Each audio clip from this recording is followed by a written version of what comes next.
নমস্কার। প্রণমামি জগৎজননীতে আপনাদের স্বাগত। ঐতিহাসিক কাদের বলে? প্রাচীন ইতিহাসের কাহিনী নিয়ে যারা বিচার বিশ্লেষণ ও গবেষণা করেন তাদেরই আমরা ঐতিহাসিক বলে থাকি। আর ইতিহাস আমাদের যত প্রাচীন অর্থাৎ পুরনো দিনের কথা যেখান থেকে আমরা জানতে পারি তাই হলো ইতিহাস। আর আমাদের দেশ অর্থাৎ ভারতবর্ষ হলো ইতিহাসের ভরপুর দেশ। ভারত হলো ঋষিদের আবাসস্থল। আর আমরা যেহেতু স্বামীজিকে সপ্তঋষির এক ঋষি বলে থাকি এবং তিনি এই দেশ অর্থাৎ ভারতবর্ষেই জন্মগ্রহণ করেছেন। বিশ্বজয়ী বিবেকানন্দ, তাকে আমরা বিভিন্নভাবে সম্বোধন করে থাকি, কিন্তু বিভিন্ন দেশের ঐতিহাসিকরা তার সম্বন্ধে কী রকম ধারণা পোষণ করেছেন আজ শুনে নেব সেই কাহিনী। কিন্তু শুরু করার আগে আমার ছোট্ট আবদার বলতে পারেন। প্রণমামি জগৎজননীতে নতুন হয়ে থাকলে এটি সাবস্ক্রাইব করে পাশে থাকা বেল নোটিফিকেশন অন করে রাখুন, এই ধরনের আলোচনা যাতে সবার আগে পেতে পারেন। এবং ভালো লাগলে লাইক করুন, কমেন্ট ও শেয়ার করুন আপনার বন্ধুবান্ধব ও প্রিয়জনদের, কারণ আপনাদের উৎসাহই আমাকে অনুপ্রেরণা দেয়। আসুন ঠাকুরমা স্বামীজির চরণে প্রণাম জানিয়ে শুরু করি আজকের আলোচনা। একজন বিদেশি ঐতিহাসিক লিখিয়াছেন যে জগতে মহাপুরুষদের চেনা সহজ, কিন্তু তাহাদের প্রকৃত স্বরূপ উপলব্ধি করা কঠিন।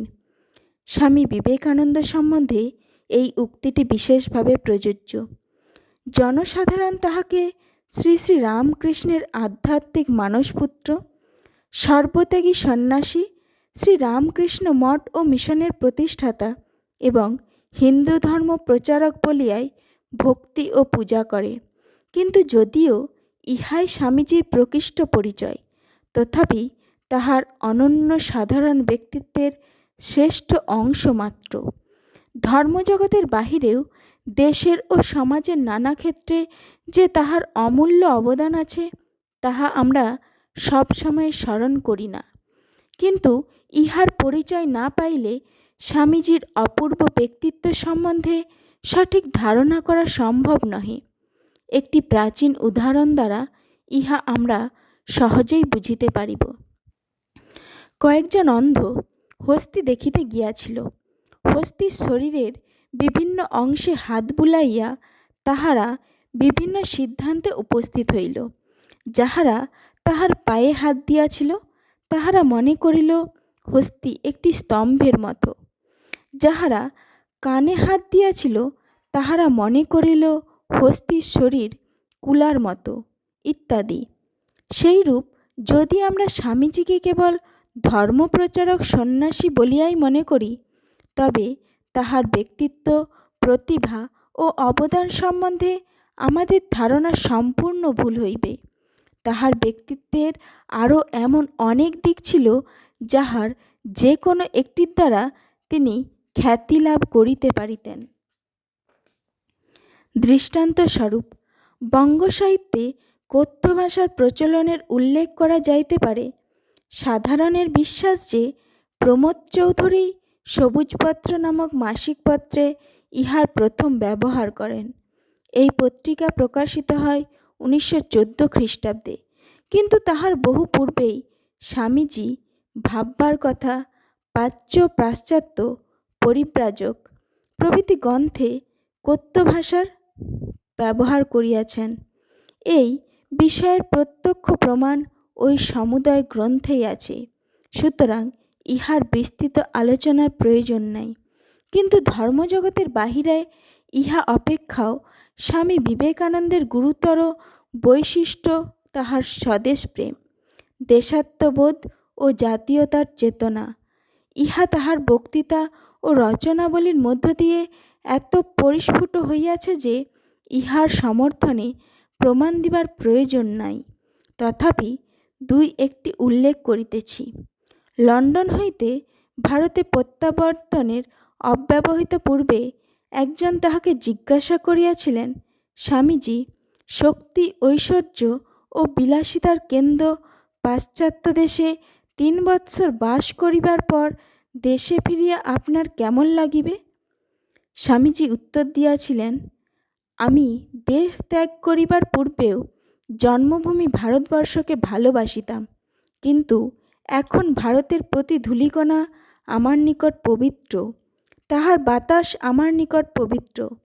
ভারত আমার তীর্থস্থান।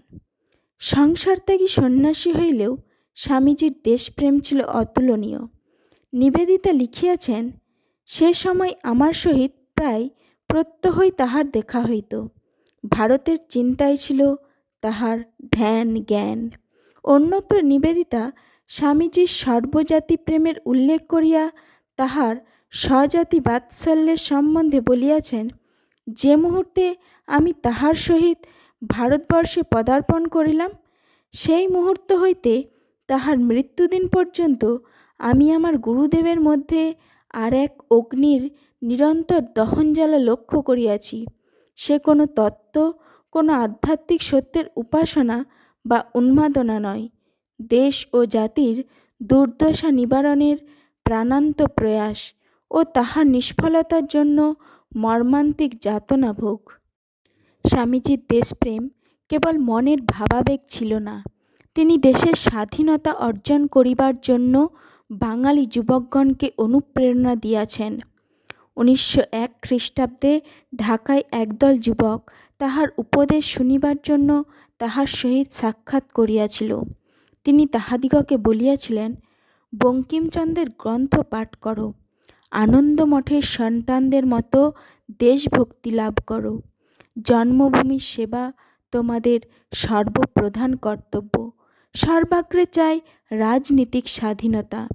তিনি অন্য একদল যুবককে বলিয়াছিলেন, আগামী 50 বৎসর আমাদের গড়িয়াসী ভারত মাতাই আমাদের আরাধ্য দেবতা হউন। অন্যান্য অকেজ দেবতা এই কয়েক বৎসর ভুলিলে কোনো ক্ষতি নাই। অন্যান্য দেবতারা ঘুমাইতেছেন, তোমার স্বজাতি এই দেবতাই একমাত্র জাগ্রত। স্বামীজি স্বদেশ চেতনাকে ধর্মচর্চার ঊর্ধ্বে প্রতিষ্ঠিত করিয়াছিলেন। রাজনীতি ক্ষেত্রে সক্রিয় অংশগ্রহণ না করিলেও সমকালীন রাজনীতিক নেতাদের অপেক্ষা তাহার রাজনৈতিক দৃষ্টি অনেক বেশি সুদূরপ্রসারী ছিল। ভারতের জাতীয় কংগ্রেসের আবেদন নিবেদনের নীতিকে নিন্দা করিয়া তিনি তার স্বরে ঘোষণা করিয়াছিলেন, ভিক্ষার দ্বারা দেশের স্বাধীনতা অর্জন করা যাইবে না, আমাদের নিজের শক্তির ওপর নির্ভর করিতে হইবে। আর একটি বিষয়েও স্বামীজি কংগ্রেসের নেতাদের অপেক্ষা অধিকতর জ্ঞান ও দূরদৃষ্টির পরিচয় দিয়াছিলেন। কংগ্রেস ছিল শিক্ষিত মধ্যবিত্ত সম্প্রদায়ের প্রতিনিধি লইয়া গঠিত, কিন্তু স্বামীজি সর্বপ্রথম ঘোষণা করেন যে ভারতের অনুন্নত শ্রেণী, মূর্খ, দরিদ্র, কৃষক, শ্রমজীবী, এক কথায় সমগ্র জনশক্তির উদ্বোধন ব্যতীত ভারতের স্বাধীনতা সম্ভব নহে। তিনি দিব্যচক্ষুতে ভারতের ভবিষ্যৎ দেখিয়া কম্বুকণ্ঠে ঘোষণা করিয়াছিলেন, এই সমুদয় চিরনিপীড়িত অবহেলিত চাষা, জেলে, মুচি ও অন্যান্য কলকারখানার শ্রমিকেরাই ভারতের স্বাধীনতা আনিবে এবং ভবিষ্যৎ যুগে প্রাধান্য লাভ করিয়া ভারতের উন্নতির পথ প্রশস্ত করিবে। এ সম্বন্ধে স্বামীজির বহু উক্তি তাহার বক্তৃতায় ও গ্রন্থে পাওয়া যায়। পরিব্রাজক হইতে কয়েকটি লাইন উদ্ধৃত করিতেছি। ভারতের উচ্চবর্ণের সম্প্রদায়কে লক্ষ্য করিয়া স্বামীজি বলিতেছেন, তোমরা হচ্ছ 10,000 বছরের মমি, যাদের চলমান শ্মশান বলে তোমাদের পূর্বপুরুষরা ঘৃণা করেছেন। ভারতে যা কিছু বর্তমান জীবিত আছে তা তাদেরই মধ্যে, আর চলমান শ্মশান হচ্ছ তোমরা। তোমরা শূন্যে বিলীন হও, আর নতুন ভারত বেরুক লাঙল ধরে, চাষার কুটির ভেদ করে, জেলে, মালা, মুচি, মেথরের ঝুপড়ির মধ্য হতে, বেরুক মুদির দোকান থেকে, ভুনাওয়ালার উনুনের পাশ থেকে, বেরুক কারখানা থেকে, হাট থেকে, বাজার থেকে, বেরুক ঝোড় জঙ্গল পাহাড় পর্বত থেকে, এরা সহস্র সহস্র বৎসর অত্যাচার সয়েছে, নীরবে সয়েছে, তাতে পেয়েছে অপূর্ব সহিষ্ণুতা। সনাতন দুঃখ ভোগ করেছে, তাতে পেয়েছে অটল জীবনী শক্তি, অতীতের কঙ্কাল জয়। এই সামনে তোমার উত্তরাধিকারী ভবিষ্যৎ ভারত। এই সমুদয়ের মূল সূত্র হল গুরু শ্রী শ্রী রামকৃষ্ণের জীবের শিবজ্ঞান ও দরিদ্র নারায়ণ, এই দুইটি মন্ত্র। ইহারই প্রভাবে এই গৃহত্যাগী সন্ন্যাসী বলিয়াছিলেন, তাহার নিকট দরিদ্র চির নিপীড়িত জনগণের উন্নতি নিজের মোক্ষ লাভের অপেক্ষাও মহত্তর উদ্দেশ্য ও আদর্শ। ইহা যে কেবল মুখের বাক্য নহে, তাহার অন্তরের কথা, তাহার প্রতিষ্ঠিত রামকৃষ্ণ মিশনের কার্যাবলী তাহার চূড়ান্ত প্রমাণ। মুক্তিকামীদের মঠের অঙ্গ হিসেবে দরিদ্র নারায়ণের সেবার জন্য মিশন প্রতিষ্ঠা জগতে একটি অভিনব সৃষ্টি। স্বামীজির এই সমুদয় চিন্তা ও আদর্শ বিংশ শতকের কয়েকজন শ্রেষ্ঠ ভারতীয়ের ওপর কিরূপ প্রভাব বিস্তার করিয়াছিল, তাহা আমরা অনেক সময় ভুলিয়া যাই। এই জন্য সংক্ষেপে তাহার উল্লেখ করিব। শ্রী অরবিন্দ কংগ্রেসের অসারতা সম্বন্ধে বিবেকানন্দের মতাবলম্বী ছিলেন ও বোম্বে নগরীতে প্রকাশিত ইন্দুপ্রকাশ পত্রিকায় 11টি প্রবন্ধে তাহার অনুরূপ মন্তব্য করিয়াছেন। আবার ধর্মই যে হিন্দুদের জাতীয় জীবনের কেন্দ্র, অরবিন্দ শেষ জীবনে পণ্ডিচেরিতে আশ্রম স্থাপন করিয়া তাহার দৃষ্টান্ত দিয়াছেন। শ্রী উপেন্দ্রচন্দ্র ভট্টাচার্য লিখিয়াছেন, 1902 সালে স্বামী বিবেকানন্দের তিরোধানের পর সমস্ত বাংলাদেশ শোকে মুহ্যমান হইয়া পড়িল। বরোদায় শ্রী অরবিন্দের নিকট যখন এই সংবাদ পৌঁছিল, তখন তিনি বুঝিলেন বাংলার শিয়রে যিনি জাগ্রত প্রহরীর মতো ছিলেন এবং যাহার কার্য সবেমাত্র শুরু হইয়াছিল, সেই কর্মযোগী বেদান্ত কেশরী স্বামী বিবেকানন্দের মৃত্যুর পর বাংলাকে পথ দেখাইবার আর কেহ নাই। শ্রী অরবিন্দ আর নিষ্ক্রিয় হইয়া অপেক্ষা করিতে পারিলেন না, তাহার কর্তব্য স্থির করিয়া ফেলিলেন।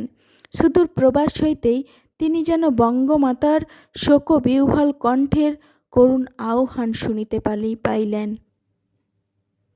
ইহার কিছুকাল পরে শ্রী অরবিন্দ একটি প্রবন্ধে লিখিয়াছিলেন, বিরাট প্রাণপুরুষ বলিয়া যদি কাহাকেও স্বীকার করা যায়, তবে তিনি একমাত্র বিবেকানন্দ, নরকিশোরী বিবেকানন্দ। আমরা দেখিয়াছি তাহার প্রভাব আজও প্রবলভাবে কাজ করিতেছে। সেই প্রভাব ভারতের আত্মাকে আলোড়িত করিয়াছে। আমরা বলিব, বিবেকানন্দ এখনও বাঁচিয়া আছেন, তাহার দেশ জননীর আত্মায়, দেশ জননীর সন্তানদের আত্মায়। রোমারোলা লিখিয়াছেন, স্বামী অশোকানন্দ আমাকে লিখিয়াছিলেন যে অরবিন্দ ঘোষের আধ্যাত্মিক ও মানসিক জীবন রামকৃষ্ণ ও বিবেকানন্দের জীবন ও বাণীর দ্বারা প্রবলভাবে প্রভাবিত হইয়াছে। সাধারণের ধারণা যে মহাত্মা গান্ধী সর্বপ্রথম জাতীয় জাগরণে ও মুক্তি সংগ্রামে অনুন্নত শ্রেণীর জনসাধারণের সহযোগিতার উপর জোর দিয়াছিলেন, কিন্তু তাহার বহু পূর্বেই বিবেকানন্দ যে ইহা উদাত্ত স্বরে ঘোষণা করিয়াছিলেন, তাহা পূর্বেই উল্লেখ করিয়াছি। রোমারোলা লিখিয়াছেন, গান্ধী প্রকাশ্যভাবেই এ কথা স্বীকার করিয়াছেন যে বিবেকানন্দের রচনাগুলি হইতে তিনি প্রচুর সাহায্য পাইয়াছেন এবং ভারতবর্ষকে আরও ভালোবাসিতে ও আরও ভালো করে বুঝিতে সেগুলি তাকে সাহায্য করিয়াছে। কবিগুরু রবীন্দ্রনাথের ওপরও স্বামী বিবেকানন্দের প্রভাব লক্ষ্য করা যায়। তিনি লিখিয়াছেন, বৈরাগ্য সাধনে মুক্তি সে আমার নয়, মানবের মাঝে আমি বাঁচিবারে চাই। ইহা উপনিষদের বাণী নহে, বিবেকানন্দের পূর্ব উল্লিখিত উক্তির প্রতিধ্বনি। ইহা অপেক্ষাও স্পষ্ট প্রমাণ পাওয়া যায় রবীন্দ্রনাথের অপমানিত নামক কবিতায়। ইহা সম্পূর্ণ উদ্ধৃত করা সম্ভব নহে, কয়েকটি পংক্তির উল্লেখ করিতেছি। হেমোর দুর্ভাগা দেশ, যাদের করেছ অপমান, অপমানে হতে হবে তাহাদের সবার সমান। মানুষের অধিকারে বঞ্চিত করেছ যারে, সম্মুখে দাঁড়ায়ে রেখে তবু কোলে দাও নাই স্থান, অপমানে হতে হবে তাহাদের সবার সমান। মানুষের পরশেরে প্রতিদিন ঠেকাইয়া দূরে, ঘৃণা করিয়াছ তুমি মানুষের প্রাণের ঠাকুরে। তোমার আসন হতে যেথায় তাদের দিলে ঠেলে, সেথায় শক্তিরে তব নির্বাসন দিলে অবহেলে। স্বামী বিবেকানন্দ যে মধ্যবিত্ত শিক্ষিত শ্রেণীর প্রতি অনুরূপ উক্তি করিয়াছিলেন তাহা পূর্বেই বলিয়াছি, কিন্তু রবীন্দ্রনাথ যে স্বামীজির দ্বারা প্রভাবিত হইয়াই এই কবিতাটি লিখিয়াছিলেন তাহা স্পষ্ট প্রমাণ পাওয়া যায় নিম্নলিখিত কয়েক লাইনে। শতেক শতাব্দী ধরে নামে শিরে অসম্মান ভার, মানুষের নারায়ণে তবুও করো না নমস্কার। এই মানুষের নারায়ণ যে রামকৃষ্ণ বিবেকানন্দের দরিদ্র নারায়ণ হইতেই উদ্ভূত তাহা অস্বীকার করা কঠিন। কারণ হিন্দু ধর্ম ও সংস্কৃতির যে সার্ধ ৩০০ বৎসরের ইতিহাস আমরা জানি, তাহাতে জীবে শিব বা দরিদ্র নারায়ণ এই দুইটি অনুভূতির উল্লেখ আছে, এরূপ প্রমাণ আমার জানা নাই। মহাত্মা গান্ধীর হরিজন ও রবীন্দ্রনাথের মানুষের নারায়ণ এই দুইটি সংজ্ঞায় যে শ্রীরামকৃষ্ণ বিবেকানন্দের প্রভাব সূচিত করে, ইহাতে সন্দেহের অবকাশ নাই। রোমারোলা লিখিয়াছেন, রবীন্দ্রনাথের মধ্যে ব্রাহ্ম সমাজের এবং রামকৃষ্ণ ও বিবেকানন্দের নয়া বেদান্তবাদের দুই স্রোতধারা মিলিত হইয়া সঙ্গতি লাভ করিয়াছিল। বিবেকানন্দের মতো একজন অগ্রদূতের প্রভাব যে তাহার মানসিক বিকাশের ক্ষেত্রে কিছু পরিমাণে কার্যকরী হইয়াছিল তাহা নিঃসন্দেহ। নেতাজি সুভাষচন্দ্র বসু যে স্বামী বিবেকানন্দের দ্বারা প্রভাবিত হইয়াছিলেন তাহা সর্বজন পরিচিত সত্য, ইহা বিস্তৃতির আলোচনার প্রয়োজন নেই। সাহিত্যিক মোহিতলাল বিবেকানন্দ সম্বন্ধে অনেকগুলি প্রবন্ধ লিখিয়াছিলেন, সেগুলি সংকলিত হইয়া বীর সন্ন্যাসী বিবেকানন্দ নামক গ্রন্থ আকারে প্রকাশিত হইয়াছে। ইহার ৭ম অধ্যায় বিবেকানন্দের উত্তর সাধক অরবিন্দ, গান্ধী ও সুভাষচন্দ্র। এই অধ্যায়ে তিনি যে সিদ্ধান্ত করিয়াছেন তাহা সংক্ষেপে উল্লেখ করিতেছি। মহাত্মা গান্ধীর পতিতোদ্ধার ব্রত ও গণ উদ্বোধন নীতির মূলে বিবেকানন্দের সেই বাণী যে প্রত্যক্ষভাবে বিদ্যমান তাহা অস্বীকার করিবে কে? বিবেকানন্দের কর্মমন্ত্র যেমন মহাত্মা গান্ধীর মন্ত্র হইয়াছে, তেমনি শ্রীরামকৃষ্ণ বিবেকানন্দের আধ্যাত্মতত্ত্ব এ যুগের এক মহাশক্তিমান সাধকের সাধনার সহায় হইয়াছে। শ্রী অরবিন্দ যে সেই সাধন মন্ত্রেরই উত্তর সাধক, এ বিষয়ে সন্দেহ করিবার কারণ নাই। তাহা নিজেরই রচনাবলিতে ইহার স্পষ্ট আভাস আছে। বিবেকানন্দের মতো সন্ন্যাসী অথচ স্বদেশপ্রেমিক ভারতবর্ষে পূর্বে আর দেখা যায় নাই। নেতাজি যে এক অর্থে স্বামীজির মানসপুত্র তাহাতে সন্দেহ নাই। তত্ত্বজ্ঞান ও মুক্তিতত্ত্বকেও গৌণ করিয়া যে সাক্ষাৎ মুক্তি স্বামীজির অন্তরে একটি প্রবল শক্তিরূপে বিরাজ করিত, নেতাজিও সেই মুক্তিকে অন্তরে লাভ করিয়াছিলেন। দুইজনের প্রেমও সেই মুক্ত প্রাণের পরার্থ প্রীতি। বিংশ শতকে ভারতের কয়েকজন যুগপ্রবর্তক মহাপুরুষের উপর স্বামী বিবেকানন্দের কিরূপ প্রভাব ছিল তাহার কিছু আভাস দিলাম। ধর্মজগতের বাহিরেও স্বামী বিবেকানন্দের অবদান কত বড় ছিল, ইহা হইতে তাহা সহজেই অনুমান করা যাবে। নমস্কার, আজ এই পর্যন্তই। পরবর্তী আলোচনা নিয়ে খুব তাড়াতাড়ি উপস্থিত হব। ততক্ষণ সকলে ভালো থাকুন, সুস্থ থাকুন। মা সকলের মঙ্গল করুক, এই প্রার্থনা। এতক্ষণ প্রণমামী জগৎজননীর সাথে থেকে আলোচনা শোনার জন্য আপনাদের ধন্যবাদ।